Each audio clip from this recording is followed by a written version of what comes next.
नमस्कार, मैं हूं आरजू अंसारी और आप देख रहे हैं राष्ट्रीय जगत विजन न्यूज।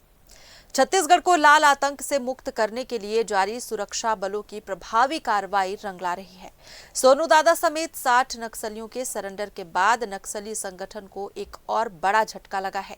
सुकमा जिले में आज 50 लाख रुपए के इनामी 27 नक्सलियों ने पुलिस अधिकारियों के समक्ष आत्मसमर्पण कर दिया है। इनमें 2 हार्डकोर नक्सली भी शामिल हैं। छत्तीसगढ़ शासन की छत्तीसगढ़ नक्सलवादी आत्मसमर्पण एवं पुनर्वास नीति और नियद निल्ला नार योजना से प्रभावित होकर आज 10 महिलाओं सहित कुल 27 नक्सलियों ने आत्मसमर्पण किया है। इनमें PLGA बटालियन नंबर 1 के 2 हार्डकोर नक्सली भी शामिल हैं।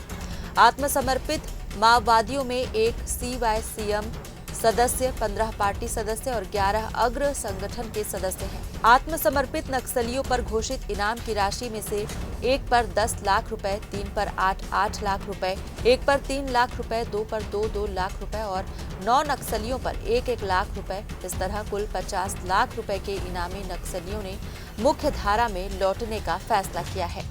में जिला पुलिस सुकमा और CRPF द्वारा जो लगातार नक्सल ऑपरेशन चलाए जा रहे हैं, उसी की बदौलत आज 27 नक्सली जिन पे 50 लाख का इनाम छत्तीसगढ़ शासन द्वारा रखा गया था, उन्होंने आत्मसमर्पण किया है।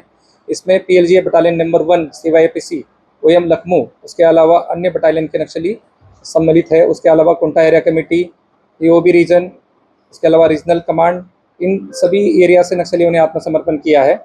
इसी मौके पे मैं सभी नक्सलियों को ये अपील करता हूं कि जल्द से जल्द हथियार के सहित सरेंडर करें। मैं दरबा डिवीजन, दक्षिण बस्तर डिवीजन अंतर्गत जो नक्सली है, उन सभी को ये बोलता हूं कि जल्द से जल्द हथियार सहित आत्मसमर्पण करें।